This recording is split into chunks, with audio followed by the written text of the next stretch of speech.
आपला महाराष्ट्रामध्ये आता घेऊया बातम्यांचा वेगवान आढावा। कुंभमेळ्याच्या पार्श्वभूमीवर रस्ते नियोजनाबाबत मुख्यमंत्री देवेंद्र फडणवीस आणि केंद्रीय मंत्री नितीन गडकरी यांच्या उपस्थितीत बैठक पार पडली। कुंभमेळ्यासाठीच्या आवश्यक 8 प्रमुख रस्त्यांवर बैठकीत चर्चा झाली। दरम्यान द्वारका सर्कलसाठी 2 फेज करण्याचं ठरलंय, तर नाशिक त्र्यंबकेश्वर रस्ताही लवकरच पूर्ण करणार अशी माहिती मुख्यमंत्री फडणवीसांनी दिली। समाजवादी पक्षाचे आमदार अबू आझमी यांनी वारी संदर्भात वादग्रस्त विधान केलंय। वारीमुळे रस्ता जाम होतो, हिंदूंचे सण साजरे केले जातात तेव्हा मुस्लिम समाज विरोध करत नाही, मात्र मुसलमानांनी नमाज केल्यावरती तक्रारी करतात असं वादग्रस्त वक्तव्य अबू आझमींनी केलंय। तर प्रसिद्धी मिळवण्यासाठी अबू आझमी वादग्रस्त वक्तव्य करतात। त्यांच्या वक्तव्यांना आम्ही महत्त्व देत नाही, अशा व्यक्तींवरती बोलण्यात अर्थ नाही असं म्हणत मुख्यमंत्री देवेंद्र फडणवीस यांनी अबू आझमी यांना खडे बोल सुनावले।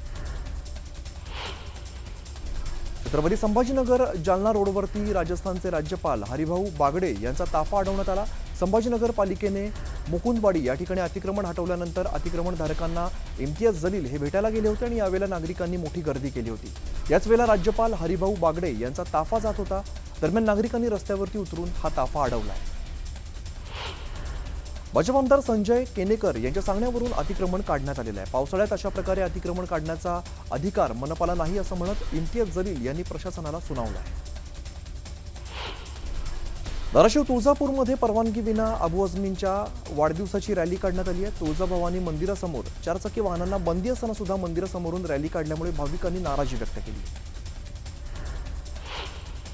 तेजस्वी घोसाळकर यांनी मातोश्रीवरती उद्धव ठाकरेंची भेट घेतली। दरम्यान ठाकरेंच्या भेटीनंतर त्यांची नाराजी दूर होणार का हे पाहणं आता महत्त्वाचं असणार आहे।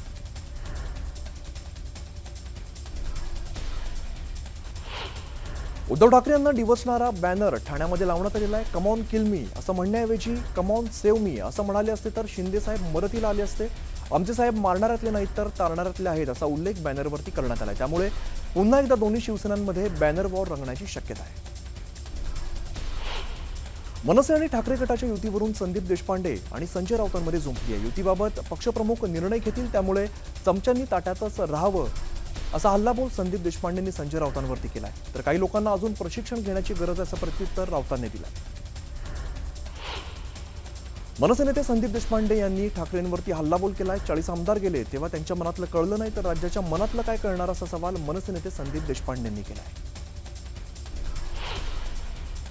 विरोधकांनी प्रत्येक मताला 10,000 प्रमाणे 11,000 लोकांना पैसे वाटप केल्याचा गंभीर आरोप चंद्रराव तावरेंनी केलेला आहे। तर माळेगाव कारखाना हा शेतकऱ्यांचा प्रपंच चालवणारा कारखाना असल्याचंही ते म्हणाले। येणाऱ्या निवडणुकीत दाखवून देऊ आम्ही मुर्दे आहोत की मर्द आहोत, संजय राऊतांच्या टीकेला भरत गोगावलेंनी जोरदार प्रत्युत्तर दिलंय। शिवसेना वर्धापन दिनाच्या कार्यक्रमावरती राऊतांनी मुर्दा म्हणत ही टीका केली होती। माळेगाव सहकारी साखर कारखान्याच्या निवडणुकीसाठी मतदान प्रक्रिया पार पडते। यावेळेला राजेंद्र पवार यांनी देखील माळेगावातील मतदान केंद्रांवरती मतदान करत मतदानाचा हक्क बजावलाय। माळेगाव साखर कारखान्यासाठीचं मतदान हे परिवर्तनाचं मतदान असल्याचं वक्तव्य रंजन तावरेंनी केलंय। तर शेतकऱ्यांना श्रमाचा योग्य मोबदला मिळण्यासाठी ही निवडणूक निर्णायक ठरणार असल्याचे ते म्हणाले।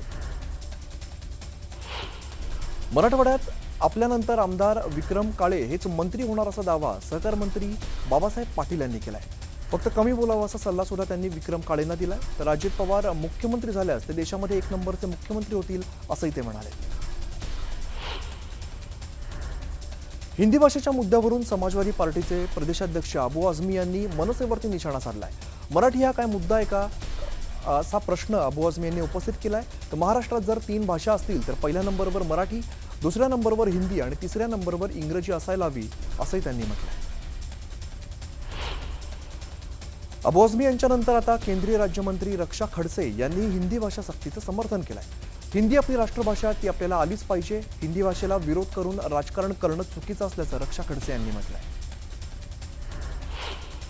राज्यातील प्राथमिक शाळांमध्ये 3ऱ्या भाषेच्या मुद्द्यावरून मनसे आक्रमक झाली आहे। हिंदी सक्ती करू देणार नाही असा इशारा मनसेनं दिलाय। या विरोधात उद्या मनसे राज्यभरामध्ये आंदोलन करणार आहे। या पार्श्वभूमीवरती मुंबईत मनसेकडून स्वाक्षरी मोहीम राबवण्यात येते। मुंबई आंतरराष्ट्रीय विमानतळावरती DRIने 11 कोटी 50 लाखांचा कोकेन ड्रग्ज जप्त केलेला आहे। एका परदेशी प्रवाशाला या प्रकरणात अटक केली आहे। तर या प्रवाशाने ड्रग्ज कॅप्सूलमध्ये भरून आपल्या शरीरात लपवून ठेवलं होतं। नागपूरमध्ये गिरीश महाजनांनी केंद्रीय मंत्री नितीन गडकरींच्या हायड्रोजनवर चालणाऱ्या वाहनाची पाहणी केली आहे। यावेळेला हायड्रोजनवर चालणाऱ्या वाहनाची चालकाकडून ही माहिती घेण्यात आली। हिंगोलीमध्ये भाजपाच्या वतीने बदलता भारत मेरा अनुभव कार्यक्रमाचं आयोजन करण्यात आलं। यावेळेला पंतप्रधान मोदींच्या नेतृत्वात 11 वर्षात केलेल्या कामांची माहिती देण्यात आली आहे। यावेळेला राज्यमंत्री मेघना बोर्डीकर आणि भाजपाच्या पदाधिकाऱ्यांचे कार्यकर्ते उपस्थित होते। नाशिक सिन्नर मार्गाचा विस्तार केला जाणार आहे। नाशिककडे येणाऱ्या राष्ट्रीय मार्गांची सोय होणार आहे। मंत्री गिरीश महाजनांनी माहिती दिली। संत तुकाराम महाराजांची पालखी पुण्यात 2 दिवसांच्या मुक्कामानंतर लोणी काळभोर इथे आजचा मुक्काम असणार आहे। टाळ मृदुंगाच्या गजरात ज्ञानोबा तुकोबांचं स्मरण करत लाखो वारकऱ्यांचा भक्तिसागर पंढरपूरच्या दिशेने निघाला। लोणी इथल्या मुक्कामाच्या ठिकाणी ग्रामस्थांकडून जय्यत तयारी करण्यात आली आहे। रांगोळी काढून संत तुकाराम महाराजांच्या पालखीचं आणि वारकऱ्यांचं स्वागत करण्यात आलं आहे।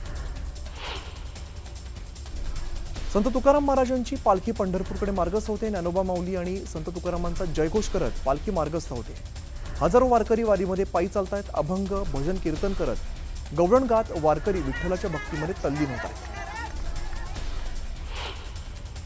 भारत सरकारच्या आयुष मंत्रालय, जेपी हेल्थ फाउंडेशन आणि इतर संस्थांच्या सहकार्याने वारकऱ्यांसाठी मोफत वैद्यकीय तपासणी, औषध वाटप, योगाभ्यास आणि मालिशाची व्यवस्था करण्यात आली आहे। संत ज्ञानेश्वर महाराजांची पालखी आज सासवडमध्ये मुक्कामी असणार आहे, तर उद्या संत सोपानकाका महाराजांच्या पालखीचं सासवडमधून प्रस्थान होणार आहे। त्याआधी संत सोपानकाका महाराजांच्या पालखीचं अश्व जेजुरीच्या खंडेरायाच्या दर्शनासाठी नेण्यात आले। यावेळेला भंडारा उधळत अश्वांचं स्वागत करण्यात आलं। संत ज्ञानेश्वर महाराजांनी रचलेल्या ज्ञानेश्वरी या ग्रंथाचं प्रतीक म्हणून काढण्यात येणाऱ्या ग्रंथराज श्री ज्ञानेश्वरी पालखी सोहळा इमामपूर घाटातून मार्गस्थ होत आहे। दरवर्षीप्रमाणेच यंदा सुद्धा दिंडीमध्ये हजारो वारकरी सहभागी झाले। यावर्षी 22 नवीन दिंड्या सहभागी झाल्या। निवृत्तीनाथांच्या पालखीचं अहिल्यानगरमध्ये मोठ्या वाजत गाजत भक्तिमय वातावरणात स्वागत करण्यात आलंय। लेझिमसह ढोल ताशांच्या गजरात वारकऱ्यांचं स्वागत करण्यात आलं। यावेळेला विद्यार्थ्यांनी पारंपरिक वेशभूषा करत वाजत गाजत पालखीचं स्वागत केलं। वारकऱ्यांच्या सेवेचा पुण्यामध्ये पुण्य सर्वोच्च असल्याचं वक्तव्य राम शिंदेंनी केलंय। दरम्यान त्यांनी पालखी सोहळ्यामध्ये फुगडी खेळण्याचा आनंद लुटला।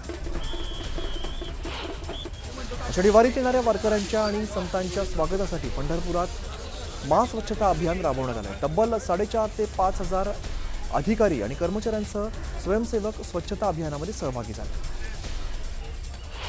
शिर्डीतून पंढरीला निघालेल्या साईबाबांच्या पालखीचा राहता शहरामध्ये मुक्काम होता। आज साईबाबांची पालखी पंढरपूरकडे मार्गस्थ झाली आहे। विठुरामाचा आणि साईनामाचा जयघोष करत वारकरी दिंडीमध्ये सहभागी झाले। यावेळेला साईबाबांच्या पालखीचं सर्वत्र उत्साहात स्वागत करण्यात येतं। महाराष्ट्रातील 80 शहरातून 4,000 सायकल्सची दिंडी पंढरपुरात येऊन पोहोचली आहे। सायकलस्वारांनी वारकरी परंपरेप्रमाणे सायकलवरून नगर प्रदक्षिणा केली। जर्मनीवरून आलेल्या विदेशी नागरिकांनीही वारीमध्ये सहभाग घेतला। माऊली आणि रामकृष्ण हरी जयघोषात ते सुद्धा भक्तिमय झाले। चंद्रपूर जिल्ह्यामध्ये आतापर्यंत 49,000 हेक्टरवर पेरणी पूर्ण झाली आहे। यंदा समाधानकारक पाऊस न झाल्यामुळे शेतकऱ्यांनी चिंता व्यक्त केली आहे। दरम्यान 100 मिलीमीटर पावसापूर्वी पेरणी न करण्याचं आवाहन कृषी विभागानं केलं आहे।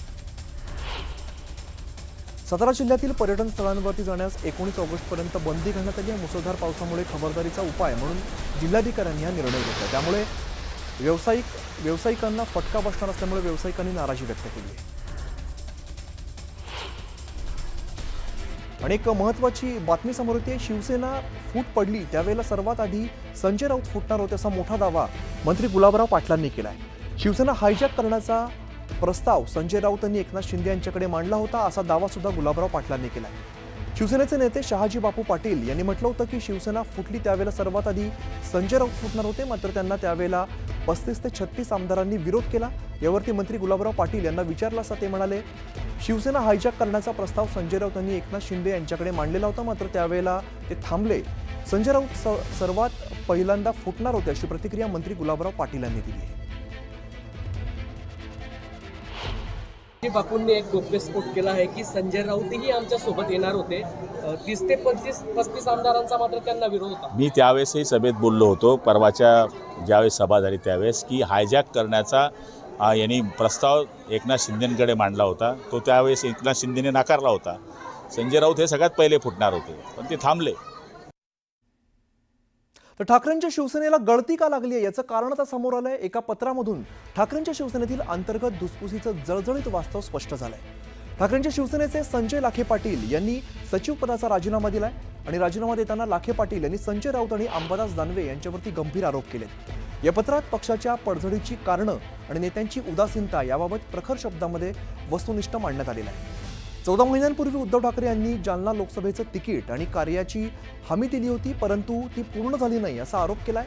तर संजय राऊत यांनी जयंत पाटील यांच्यासोबत समझोता करून सांगलीत पराभवाला कारणीभूत ठरल्याचा दावा सुद्धा या पत्रात केलाय. पूर्वी शिवसेना प्रमुख सन्माननीय उद्धव बाळासाहेब ठाकरे यांनी मला तुम्ही आमच्याकडे प्रवेश करा, जालना लोकसभा आम्ही सोडून घेऊ शिवसेनेला आणि सांगली काँग्रेसला देऊ. ज्यावेळेस या 2 लोकसभा मतदारसंघाचा टाय होता त्यावेळेस असं सांगून त्यांच्या शब्दाखातर मी शिवसेनेमध्ये प्रवेश केला. त्यांनी 2 ते 3 वेळेस संजय राऊत यांना जालना सोडून घेण्यासंदर्भात स्पष्ट सूचना केल्या, परंतु शिवसेनेमध्ये संजय राऊत हे त्यांचा वेगळा अजेंडा चालवतात आणि त्या अजेंडानुसार त्यांनी सांगलीतील प्रस्थापित काँग्रेस विरोधी नेत्याबरोबर साठगाठ करून विशाल पाटील खासदार होणार नाहीत, सांगली काँग्रेसकडे जाणार नाही आणि कुणीतरी एक कमकुवत उमेदवार त्या ठिकाणी देणे अशा पद्धतीची तडजोड केली आणि सांगली शिवसेनेकडेच ठेवलं की जे माहीत होतं या मतदारसंघामध्ये एक शाखाही त्या ठिकाणी शिवसेनेची नाही आणि पराभव अटळ आहे. परंतु केवळ विशाल पाटील यांना थांबवणं आणि कमकुवत उमेदवार देऊन दुसऱ्याला निवडून आणणं हा अजेंडा त्यांनी त्या ठिकाणी राबवला. तरीही त्या आणि आता बघूया उर्वरित वेगवान बातम्या. सांगली शहरातील कर्नाळ रोडवरती बेकायदेशीरित्या पिंपळाच्या झाडाची कत्तल करण्यात आलेली आहे. झाड तोडलं जात असताना 13 पक्ष्यांचा मृत्यू झालाय. दरम्यान पक्ष्यांची हत्या करणाऱ्यांवर कठोर कारवाई करावी अशी मागणी पक्षीप्रेमींनी केली. बांधकाम कामगार नोंदणीसाठी खासगी एजंट नेमल्या प्रकरणात कारवाई केली जाणार आहे. कामगार मंत्र्यांनी बेजबाबदार अधिकाऱ्यांवरती कारवाई करण्याचे संकेत दिलेत. न्यूज 18 लोकमतने बातमी दाखवल्यानंतर ही कारवाई केली जाते. लातूरच्या चाकूर उपाधीक्षक भूमी अभिलेख कार्यालयात मातंग समाजाने आंदोलन केले. अण्णाभाऊ साठे यांच्या प्रतिमेची विटंबना करणाऱ्यांवरती कारवाईची मागणी करण्यात आली आहे. पुण्यातील सिंहगड किल्ला परिसरात पुन्हा बिबट्याचा वावर आढळलेला आहे. वन विभागाकडून बिबट्याचा शोध सुरू आहे. किल्ला परिसरातील नागरिकांना काळजी घेण्याचं आवाहन करण्यात आलं आहे. पुण्यामध्ये अभिनेता वरुण धवन आणि आहान शेट्टी यांनी पुणे मेट्रोमधून प्रवास केला. आहान शेट्टीने सोशल मीडियावरती प्रवास केल्याचा व्हिडिओ शेअर केला आहे. अमळनेरमध्ये विविध मागण्यांसाठी मवियाने आंदोलन केलं. शेतकऱ्यांना नुकसान भरपाई देण्याची मागणी करण्यात आली. अमरावतीच्या एसआरपीएफ कॅम्प परिसरात बिबट्याचा वावर आढळला आहे. बिबट्याचा वावर सीसीटीव्हीमध्ये कैद झालाय. बिबट्याच्या वावरामुळे परिसरात भीतीचं वातावरण आहे. लोणावळ्यामध्ये पर्यटकांची मोठी गर्दी पाहायला मिळते. लोणावळा ते भुशी या धरणावरती जाण्यासाठी पर्यटकांची रीघ लागली, त्यामुळे वाहतूक पोलिसांची कोंडी सोडवताना चांगलीच दमछाक होती. वाशिमच्या कारंजा तालुक्यातील कपाशी पिकांवरती वाणी किडीचा प्रादुर्भाव झालेला आहे, त्यामुळे नुकसान होणार असल्यामुळे शेतकरी चिंतेत सापडला आहे. साताराच्या किल्ले सज्जनगड मार्गावरती दरड कोसळली, त्यामुळे वाहतूक विस्कळीत झाली आहे. तातडीने दरड हटवण्याची मागणी नागरिक करत आहेत. सांगलीच्या गोरेगावमध्ये एका शेतामध्ये पुरुष जातीचं जिवंत अर्भक सापडलंय. उपचारादरम्यान या अर्भकाचा मृत्यू झालाय. दरम्यान पोलिसांकडून अधिकचा तपास सुरू आहे. पुण्याच्या एकलहरे वस्तीमध्ये एका पाळीव कुत्र्यावरती बिबट्याने हल्ला केलाय. हल्ल्याची घटना सीसीटीव्हीमध्ये कैद झाली आहे. तातडीने बिबट्याचा बंदोबस्त करण्याची मागणी ग्रामस्थ करत आहेत. नाशिकच्या देवळामध्ये श्वान शेतीच्या मशागतीचं काम करत असल्याचं समोर आलंय. दरम्यान श्वानाच्या शेती कामाचा व्हिडिओ सध्या जोरदार व्हायरल होतोय. हिंगोली जिल्ह्यातील सर्वच ग्रामपंचायतींच्या इमारती एकसारख्या रंगाने रंगवण्यात आल्यात. 563 ग्रामपंचायतीत हा कार्यक्रम राबवण्यात आलेला आहे. नागरिकांना सर्व सुविधा उपलब्ध करून देतो. सर्व कार्यालय अद्ययावत होणार आहे. मावळ तालुक्यातला निसर्गाने सुंदरता बहाल केली आणि अशामध्येच पावसाळ्यामध्ये मावळचं सौंदर्य अधिकच खुलतं. यावेळेला मुसळधार पाऊस आणि थंड वातावरणामध्ये पर्यटकांना गरमागरम कांदा भजी, कॉर्न भजीचा आस्वाद घेताना पाहायला मिळत आहे. रत्नागिरीतील भाटे खाडीमध्ये नांगर टाकून ठेवलेल्या बोटीने पेट घेतलेला आहे. या बोटीच्या शेजारील बोटीने सुद्धा पेट घेतलाय. आगीमध्ये दोन्ही बोटी जळून खाक झाल्या. जालन्याच्या गुंडेवाडीमध्ये पोलिसांनी जुगार अड्ड्यावरती छापा टाकला. यावेळेला पोलिसांनी 11 जणांना ताब्यात घेतलंय. त्यांच्याकडून 34,08,524 रुपयांचा मुद्देमाल जप्त केलाय.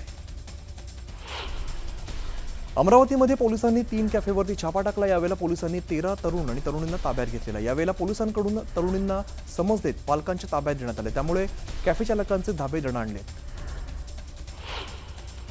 कराडच्या मलकापूर फाटा परिसरात भरधाव ट्रकने एका महिलेला धडक दिली. यामध्ये महिला गंभीर जखमी झाली आहे. जखमी महिलेवरती रुग्णालयात उपचार सुरू आहेत. मावळमध्ये एका परप्रांतीय कामगार युवकाने नैराश्यातून आत्महत्या केली आहे. आत्महत्येपूर्वी कुटुंबाला पाठवलेला व्हिडिओ सध्या व्हायरल झालाय. पोलिसांकडून अधिकचा तपास सुरू आहे. नागपूरच्या बाजीराव गल्लीमध्ये 4 दुकानांमध्ये चोरट्यांनी चोरी केली आहे. दुकानामध्ये चोरट्यांनी दागिने लंपास केलेले आहेत. पोलिसांकडून या चोरट्यांचा शोध घेतला जातो. यानंतर एक छोटासा ब्रेक, लगेचच परत होतोय. पाहत राहा न्यूज 18 लोकमत.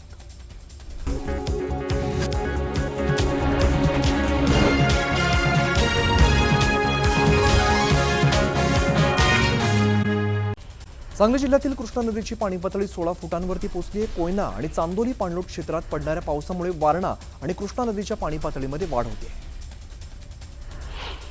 ज्योतिर्लिंग भीमाशंकर खोऱ्याजवळील कोंढवळ धबधबा आता ओसंडून वाहू लागलाय. आंबेगाव तालुक्याच्या पश्चिम आदिवासी भागात असणाऱ्या उंच कड्यावरून वाहणारा धबधबा पाहण्यासाठी पर्यटक गर्दी करतात. नांदेड जिल्ह्यातील अर्धापूर तालुक्यातील पिंपळगाव शिवारात दुर्मिळ जातीचं कासव आढळलंय. स्टार इंडियन टॉर्टोइज या प्रजातीचं कासव असल्याचं जीवशास्त्र अभ्यासकांनी सांगितलंय. हिंगोलीच्या नरसी नामदेव या ठिकाणी संत शिरोमणी नामदेव महाराजांच्या मंदिरात वारकऱ्यांची मांदियाळी पाहायला मिळते. वारकऱ्यांच्या दर्शनासाठी रांगा लागल्यात. मावळमध्ये मुंबई बंगळुरू महामार्गावर भरधाव डंपरने दुचाकीला जोरदार धडक दिली आहे. यामध्ये दुचाकी स्वाराचा जागीच मृत्यू झालाय. दरम्यान डंपर चालकाला पोलिसांनी ताब्यात घेतलंय. चंद्रपूर जिल्ह्यात तलाठीपदी नोकरी लावून देण्याच्या आमिषातून क्रीडा अधिकाऱ्याची फसवणूक करण्यात आलेली आहे. मुलाला नोकरी लावून देतो म्हणून 28 लाखांची फसवणूक केल्याप्रकरणात 2 जणांविरोधात गुन्हा दाखल करण्यात आला आहे. कराडजवळील मलकापूर फाटा या ठिकाणी रस्ता ओलांडणाऱ्या महिलेला ट्रकने जोरदार धडक दिली आहे. या अपघातात महिलेचा दोन्ही पायांवरून ट्रक गेल्यामुळे ती महिला गंभीर जखमी झाली. या महिलेवरती रुग्णालयात उपचार सुरू आहेत. येवल्यात चोरट्यांचा धुमाकूळ सुरूच आहे. दुकान फोडून रोख रक्कम गोणीमध्ये भरून ठेवलेली 40,000ची चिल्लर चोरट्यांनी लंपास केली आहे. हा संपूर्ण प्रकार सीसीटीव्हीमध्ये कैद झाला आहे. नागपुरात अंमली पदार्थ बाळगणारे आणि विक्री करणाऱ्या आरोपींविरोधात ऑपरेशन थंडर राबवण्यात आलेलं आहे. यातून पोलिसांनी 4 अटक केली आहे. 240 ग्रॅम एमडी ड्रग्ज जप्त केला आहे. विरारमधील अर्नाळा या ठिकाणी एसटी बसने रिक्षाला जोरदार धडक दिली. या अपघातामध्ये रिक्षाचा चक्काचूर झालेला आहे. एका महिलेचा जागीच मृत्यू झालाय तर बस चालक फरार आहे. कल्याणनगर मार्गावरील उड्डाणपुलाजवळ मोठी वाहतूक कोंडी झाली होती. यावेळेला कोंडी सोडताना वाहतूक पोलीस आणि वाहन चालकांमध्ये भर रस्त्यात वाद झाला. या वादानंतर दोघांची भर रस्त्यात हाणामारी झाली आणि याचा व्हिडिओ सध्या सोशल मीडियावरती चांगलाच व्हायरल होतो. चंद्रपूरच्या धानोरा टोल नाक्यावरती जनावरांची वाहतूक करणाऱ्यांवरती कारवाई करण्यात आली आहे. यावेळेला पोलिसांनी 72 जनावरांची सुटका केली. या प्रकरणात पोलिसांनी गुन्हा दाखल केला आहे. माळशेज घाटात पर्यटकांच्या वाहनाने एका दुचाकीला जोरदार धडक दिली. यात एकाचा जागीच मृत्यू झाला तर 2 जण गंभीर जखमी झाले. दरम्यान संतप्त गावकऱ्यांनी काही काळ महामार्ग रोखून ठेवल्यामुळे मोठी वाहतूक कोंडी निर्माण झाली.